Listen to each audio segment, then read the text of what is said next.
ഹരിയാനയിൽ ഇന്നാണ് നിയമസഭാ തെരഞ്ഞെടുപ്പ് നടക്കുന്നത്. 90 നിയമസഭാ മണ്ഡലങ്ങളിൽ രാവിലെ 7 മുതൽ വൈകിട്ട് 6 വരെയാണ് പോളിംഗ് നടക്കുന്നത്.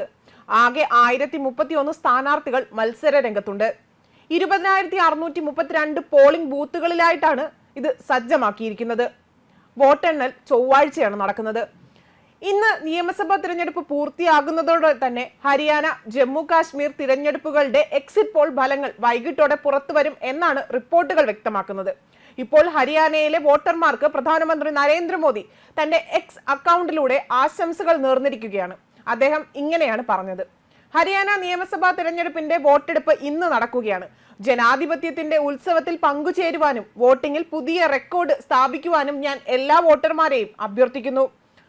ഈ അവസരത്തിൽ കന്നി വോട്ടർമാർക്കും എല്ലാ യുവ സുഹൃത്തുക്കൾക്കും ആശംസകൾ നേരുന്നു എന്നും അദ്ദേഹം എക്സിൽ കുറിച്ചു.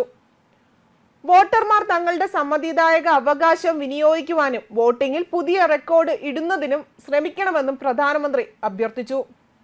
അതേസമയം സംസ്ഥാനത്തെ ജനങ്ങളോട് താമര ചിഹ്നത്തിൽ വോട്ട് രേഖപ്പെടുത്തണമെന്ന് മുഖ്യമന്ത്രി നായബ് സിംഗ് സൈനിയും ആഹ്വാനം ചെയ്തിട്ടുണ്ട്. ഹരിയാനയുടെ വികസനം നിർത്താതെ മുന്നോട്ട് കൊണ്ടുപോകേണ്ടത് ഓരോരുത്തരുടെയും കടമയാണ്. അതിനാൽ തന്നെ ജനങ്ങൾ താമര ചിഹ്നത്തിൽ അമർത്തി BJPയെ വിജയിപ്പിക്കണമെന്ന് അഭ്യർത്ഥിക്കുന്നുവെന്നും അദ്ദേഹം പറഞ്ഞു. ഹരിയാനയിൽ ഇത്തവണ 50 സീറ്റുകളിലധികം കാവിക്കൊടി പാറുമെന്ന് വോട്ട് രേഖപ്പെടുത്തിയ ശേഷം മുൻ മുഖ്യമന്ത്രിയായ കേന്ദ്രമന്ത്രി കൂടിയായ മനോഹർ ലാൽ ഖട്ടർ വ്യക്തമാക്കി. 3ാം തവണയും ഹരിയാനയിൽ BJP ഭരണം നിലനിർത്തുമെന്നും അദ്ദേഹം ആത്മവിശ്വാസം പ്രകടിപ്പിച്ചു. ഇന്ന് നടക്കുന്ന തിരഞ്ഞെടുപ്പിൽ 90 മണ്ഡലങ്ങളിൽ നിന്നായി ആകെ 1031 സ്ഥാനാർത്ഥികൾ ജനവിധി തേടുന്നുണ്ട്. ഹരിയാനയിൽ ഭരണം നിലനിർത്തുന്നതിനായി BJP പോരാടുമ്പോൾ ഭരണവിരുദ്ധ വികാരം തുണയാകും എന്നാണ് കോൺഗ്രസ് ആത്മവിശ്വാസം പ്രകടിപ്പിക്കുന്നത്. യുവജന പ്രതിഷേധവും കർഷക രോഷവുമാണ് BJPക്ക് വെല്ലുവിളിയാകുന്നത് എന്നാണ് കോൺഗ്രസ് പറയുന്നത്. BJPക്ക് വോട്ട് ചെയ്യരുതെന്ന് ആവശ്യപ്പെട്ടുകൊണ്ട് ചില സംഘടനകൾ അടക്കം ശക്തമായ പ്രചരണമാണ് നടത്തിയത്. അഗ്നിപഥിനെതിരായ രോഷം, ഗുസ്തി താരങ്ങളുടെ പ്രക്ഷോഭം തുടങ്ങിയവ വോട്ടെണ്ണലിൽ പ്രതിഫലിക്കും എന്നാണ് പ്രതിപക്ഷം കരുതുന്നത്. ഗുസ്തി താരമായ വിഘ്നേഷ് ഫോഗട്ട് കോൺഗ്രസ് സ്ഥാനാർത്ഥിയാണ്. ഭൂപീന്ദർ സിംഗ് ഹുഡെ, കുമാരി ഷെൽജ വിഭാഗങ്ങളുടെ തമ്മിലടി കോൺഗ്രസിന് ക്ഷീണമേ ഉണ്ടാക്കിയിട്ടുള്ളൂ. 1 മാസം നീണ്ട ആവേശകരമായ പ്രചരണം പൂർത്തിയാക്കാനാണ് ഹരിയാന പോളിംഗ് ബൂത്തിലേക്ക് പോകുന്നത്. 2,03,00,000 വോട്ടർമാരാണ് സംസ്ഥാനത്തുള്ളത്. പ്രധാനമന്ത്രി നരേന്ദ്രമോദി, കേന്ദ്ര ആഭ്യന്തരമന്ത്രി അമിത്ഷാ, പ്രതിപക്ഷ നേതാവായ രാഹുൽ ഗാന്ധി, പ്രിയങ്ക ഗാന്ധി തുടങ്ങിയവർ അണിനിരന്ന ശക്തമായ പ്രചരണമായിരുന്നു ഹരിയാനയിൽ നടന്നത്. ഹരിയാനയിൽ മാത്രം 8 റാലികളിൽ രാഹുൽ പ്രസംഗിച്ചു.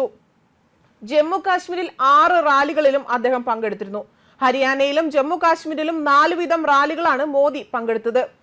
10 വർഷമായി സംസ്ഥാനം ഭരിക്കുന്ന BJP 3ാം ഊഴം തേടുമ്പോൾ ഒരു പതിറ്റാണ്ടിന് ശേഷം ഭരണം തിരിച്ചുപിടിക്കാം എന്ന പ്രതീക്ഷയിലാണ് കോൺഗ്രസ് ഉള്ളത്. ജാട്ട് ഇതര വോട്ടുകൾ ലക്ഷ്യം വെച്ച് BJP പ്രചരണം നടത്തിയത്. അതേസമയം ഹരിയാനയിൽ തിരഞ്ഞെടുപ്പ് ചൂട് കടുക്കുമ്പോഴും കോൺഗ്രസിനുള്ളിലെ ചേരിപ്പോരിന് യാതൊരുവിധ കുറവും സംഭവിച്ചിട്ടില്ല. മുൻ മുഖ്യമന്ത്രി ഭൂപേന്ദർ സിംഗ് ഹുഡയും കുമാരി ഷെൽജയും തമ്മിലുള്ള ചേരിപ്പോര് അവസാനിപ്പിക്കാതെ കോൺഗ്രസിന് വലിയൊരു വെല്ലുവിളി തന്നെയാണ് ഉയർത്തിക്കൊണ്ടിരിക്കുന്നത്. അധികാരം ലഭിച്ചാൽ ആര് മുഖ്യമന്ത്രി ആകുമെന്ന കാര്യത്തിൽ ഇതുവരെയും നേതൃത്വത്തിന് ഒരു ഉറപ്പുമില്ല. അവർ മനസ്സ് തുറന്നിട്ടുമില്ല. മുഖ്യമന്ത്രി പദം ആർക്കെന്ന ചോദ്യങ്ങൾക്ക് മുതിർന്ന നേതാവ് കുമാരി ഷെൽജ പ്രതികരിച്ചത് ഇങ്ങനെയാണ്: ഇക്കാര്യത്തിൽ ഹൈക്കമാൻഡ് ആയിരിക്കും തീരുമാനമെടുക്കുക. അതേസമയം നേതൃത്വത്തിന് തന്നെ ഒഴിവാക്കാൻ സാധിക്കില്ല എന്നാണ് ഹൈക്കമാൻഡാണ് ഇക്കാര്യത്തിൽ തീരുമാനം കൈക്കൊള്ളേണ്ടതെന്നും ചില നേതാക്കളെ പാർട്ടി പരിഗണിക്കുന്നുണ്ട് എന്നും അവർ പറഞ്ഞു. അക്കൂട്ടത്തിൽ ജൽസിയുടെ പേരും ഉണ്ടെന്ന് ഞാൻ വിശ്വസിക്കുന്നതായും പറയുന്നു. സീനിയോറിറ്റി, പ്രവർത്തനം എന്നിവയെല്ലാം നേതൃത്വം പരിഗണിക്കുമെന്നും അതുകൊണ്ട് തന്നെ നേതൃത്വം ഒഴിവാക്കുമെന്ന് കരുതുന്നില്ല എന്നും എനിക്ക് പാർട്ടിയോടുള്ള പ്രതിബദ്ധതയെക്കുറിച്ച് നേതൃത്വത്തിന് യാതൊരു സംശയവും ഉണ്ടാകില്ല എന്നും ജൽസ പ്രതികരിച്ചു. ജയം ഉറപ്പായാൽ മറ്റൊരു കർണാടക പോലെ ആകുമോ ഹരിയാന എന്നാണ് ഇപ്പോൾ ജനങ്ങളും ഉറ്റുനോക്കുന്നത്. ന്യൂസ് ഡെസ്ക് കർമ്മ ന്യൂസ്.